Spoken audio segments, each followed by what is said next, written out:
Salut à tous, c'est l'élevage de Max King et aujourd'hui on se retrouve pour une toute nouvelle vidéo sur ma chaîne YouTube et dans cette vidéo nous allons parler des parcs RoPro, les travaux qu'il va y avoir du coup dans les parcs RoPro pour les oies.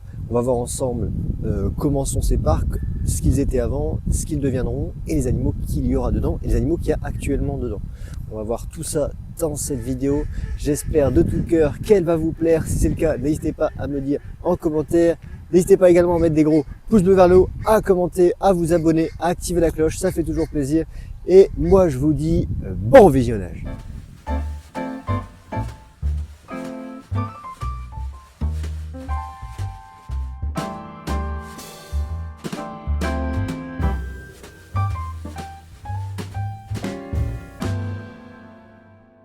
Nous voilà donc dans la partie reproduction, car oui, il y aura quand même une bonne partie reproduction, une partie sur les temps, comme vous avez pu le voir dans la vidéo précédente, nouvelle de l'élevage, les canards.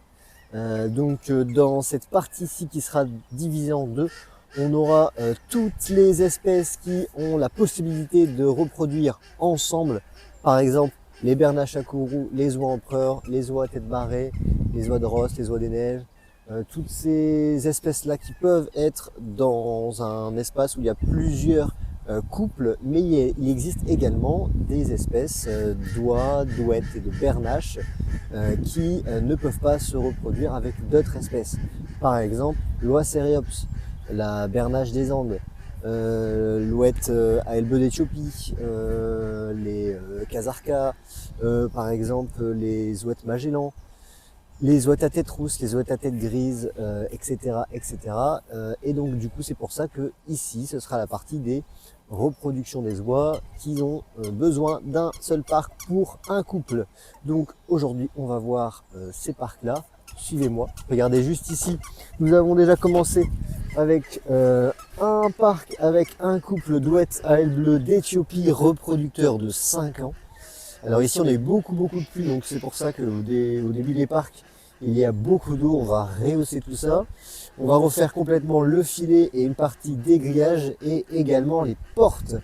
Donc ici les 7 parcs, si tu peux tourner à droite, hop, en dézoomant, on a du coup 7 parcs de 150 mètres carrés et qui accueillera du coup un couple dans chaque parc. On va avoir ici, alors je vais reprendre pour filmer et pour énoncer bien ce qu'il y aura. Hop, donc ici on aura les ouettes elbe d'Éthiopie qui seront ici, donc un couple. On aura ici un couple d'oies cériops. Donc pareil, tous les bassins vont être refaits, les mangeoires, etc. On a la chance d'avoir déjà un petit peu d'herbe à l'intérieur. Donc ouettes elbe d'Éthiopie, oies cériops. Ici on a déjà un couple reproducteur de bernaches d'Hawaï qui vont plus tarder à pondre. Voilà.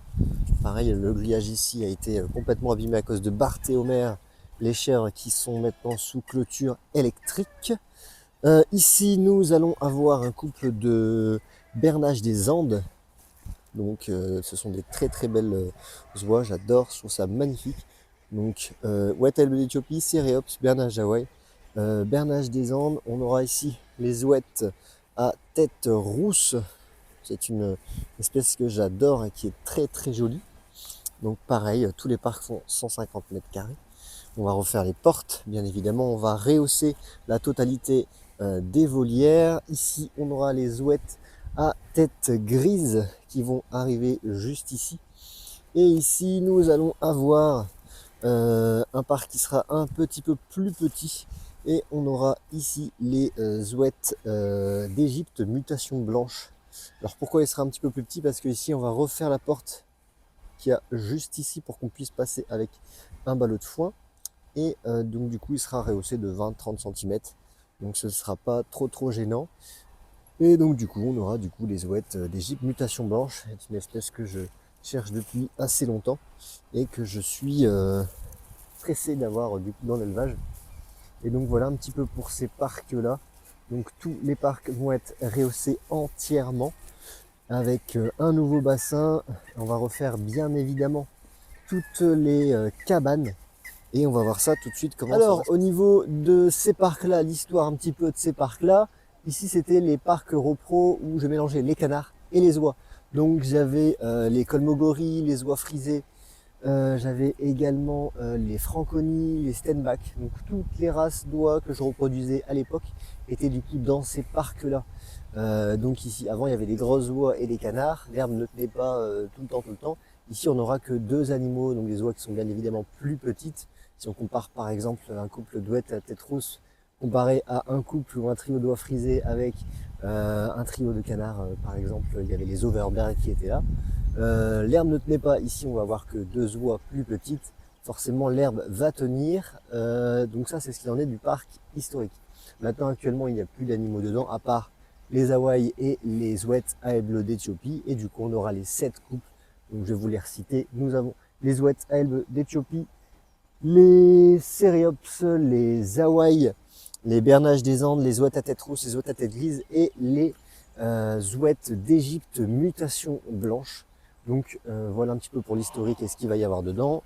Maintenant au niveau des travaux, on va refaire toutes les devantures avec du grillage en maille de 7,5 par 5, 5 par 7,5 exactement. Et on va refaire les portes avec des vrais portails en métal.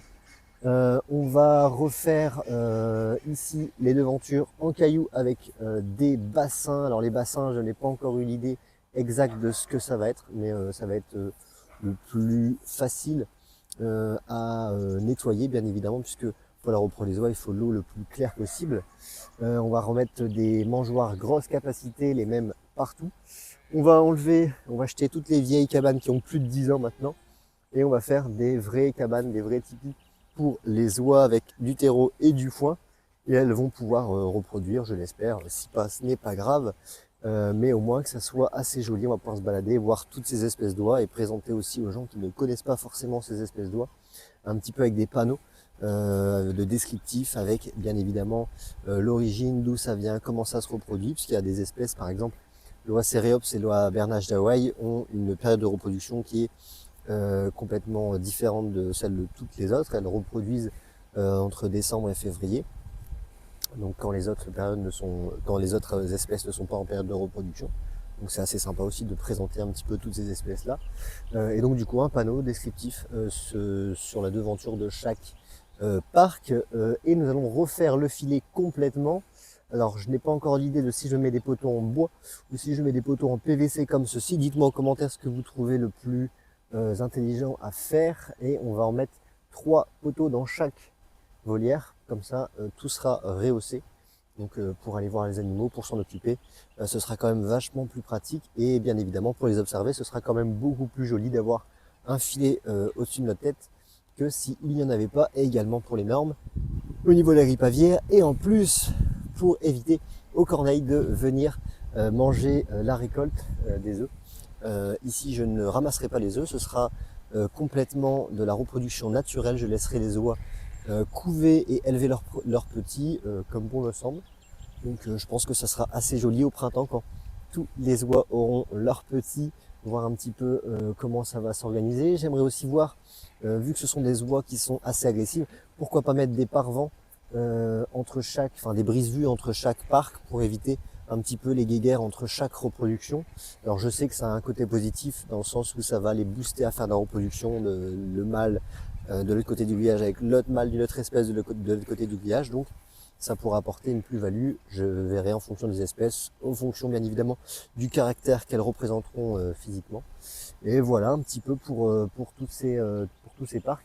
On est au niveau de l'élevage dans le futur parc des dromadaires. Et donc on est entre le parc des dromadaires, à côté de l'étang où il y aura la reproduction aussi de pas mal d'espèces d'oies, etc. Donc je le répète, ce sera du coup de la bernache à kourou, de l'oie à tête barrée, de l'oie empereur, de l'oie il y aura des orénoques également. Et puis j'en ai oublié sûrement l'oie des neiges et l'oie de Rosse qui sera du coup dans ces parcs à reproduction, et également des cynoïdes. Voilà un petit peu pour les espèces qu'il y aura du coup dans l'étang, qui sera divisé en deux avec un couple de cygne dans chaque. Mais ça bien évidemment je vous ferai une vidéo dédiée dessus. Donc voilà un petit peu pour les futurs parcs. N'hésitez pas, si vous avez des questions, si vous avez des conseils à me donner ou des conseils à me demander, n'hésitez pas à venir dans les réseaux sociaux qui est l'élevage de Max King, que ça soit sur TikTok, sur Instagram et sur Facebook tout simplement. Donc voilà, on va se retrouver avec la fin de la vidéo. À tout de suite. Et voilà, c'est déjà la fin de la vidéo. J'espère qu'elle vous aura plu. Alors, j'avais un petit peu honte de montrer ces parcs-là, puisque ça fait plus d'1 an qu'il n'y a plus d'animaux. Bien évidemment, la végétation a poussé, les chèvres ont fait un carnage au niveau du grillage. Donc, c'est pas le plus beau, ça fait vraiment pas très joli. Mais je voulais être complètement transparent avec vous. Et comme ça, vous allez pouvoir voir la différence entre maintenant et dans quelques mois, quand tous les parcs seront refaits complètement avec les panneaux, etc., les petits descriptifs, etc. N'hésitez pas si vous avez aimé cette vidéo, si vous, ce que vous pensez des espèces qu'il y aura dedans, si vous, chez vous, vous avez aussi ces espèces-là. Ça serait vraiment intéressant qu'on puisse discuter tout ça ouvertement et de partager tout ça dans les commentaires. N'hésitez pas, si vous avez des questions, à mettre tout ça en commentaire. Et moi, je vous laisse. N'hésitez pas à mettre des gros pouce bleu vers le haut, à commenter, à vous abonner juste ici, à regarder les prochaines vidéos. Et moi, je vous dis à demain pour une toute nouvelle vidéo. Allez, salut, c'était l'élevage de Max King.